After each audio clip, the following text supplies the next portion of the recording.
La réelle politique a une certaine morale. La première chose, c'est que défendre l'intérêt national, c'est bon pour la démocratie notamment, c'est-à-dire que normalement on agit pour le peuple. Par exemple, prenons l'exemple des ventes d'armes.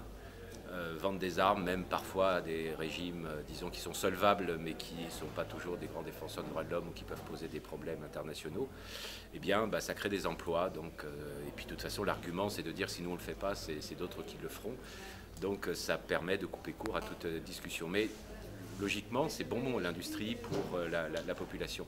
Un autre élément, c'est par exemple aussi pour la quête de ressources, avec des entreprises, disons, très liées à l'État.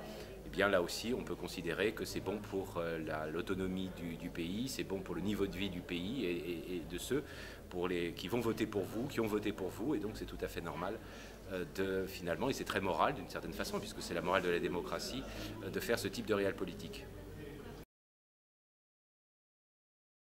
Je ne suis pas sûr qu'on s'assoit sur la morale, c'est-à-dire que dans la hiérarchie, on se dit que voilà, la morale peut venir en second.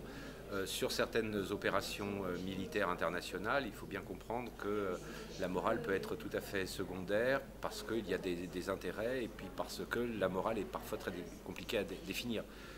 Si on part de l'idée que la morale c'est uniquement de sauver des victimes totalement innocentes et de jouer au chevalier blanc, c'est sûr qu'il n'y aura pas beaucoup d'opérations de ce type-là. Le problème, c'est que médiatiquement, c'est ça que beaucoup de gens attendent, de faire des interventions immaculées, sans aucun mort, zéro mort du côté de ceux qui interviennent, mais aussi zéro mort sur le territoire sur lequel on intervient, ce qui est évidemment quand même un tout petit peu compliqué à faire encore aujourd'hui. Donc, si vous voulez, la morale, c'est très largement d'essayer de faire qu'on ait un système relativement stable à long terme dans un pays. Le problème, c'est qu'on a énormément de mal à savoir qui est gentil, qui est méchant, que les caricatures que l'on peut faire parfois médiatiquement ne sont pas opératoires pour la plupart des conflits. Et donc on essaye d'agir en limitant les pertes humaines. Je crois qu'il y a quand même, il faut bien noter un progrès tout à fait considérable. Même les drones qui sont souvent critiqués sont d'une certaine façon un progrès par rapport à ce qu'on a connu auparavant, notamment les bombardements massifs en Corée, les bombardements massifs au Vietnam, pour prendre juste le cas américain. Donc il y a quand même un progrès de ce type-là. Mais après, de faire une intervention totalement propre pour un but parfaitement clair, c'est-à-dire qu'on irait pour aucune raison, j'allais dire, d'intérêt, ça me paraît complètement illusoire. D'ailleurs, sur cette question de morale, d'intérêt, je crois que ce qui est assez intéressant, c'est que, en gros, les soldats, les casques bleus morts pour normalement la communauté internationale sont, sauf dans certains pays, comme le Canada par exemple, relativement peu honorés, alors qu'on continue à considérer que finalement mourir pour la patrie est encore quelque chose d'absolument essentiel. L'État-nation peut être amoral et dans sa nature poussé au bout, oui, c'est-à-dire que l'État peut contrôler les individus, on peut estimer que l'État est un monstre froid par rapport à sa propre population, évidemment par rapport aux populations extérieures.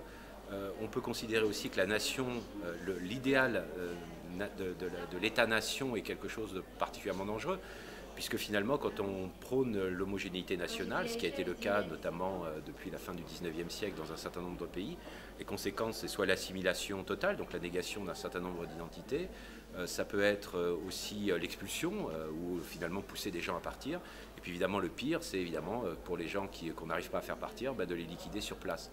Donc il y a, et ça a été réfléchi depuis les années 60-70, une espèce de logique, j'allais dire, de nettoyage, ou de négation des identités minoritaires ou des identités autres, qui est intrinsèquement liée à l'idéologie de l'État-nation. Et c'est pour ça, par exemple, certains disaient à l'époque de la guerre en ex-Yougoslavie que finalement le problème majeur, c'était pas que c'était des Balkaniques, puisque souvent on disait de toute façon c'est des Balkaniques, ils sont toujours entretués entre eux, il n'y a absolument aucun, on peut rien faire, etc. C'est qu'en fait cette idéologie de l'État-nation homogène, c'est quand même une invention très largement occidentale.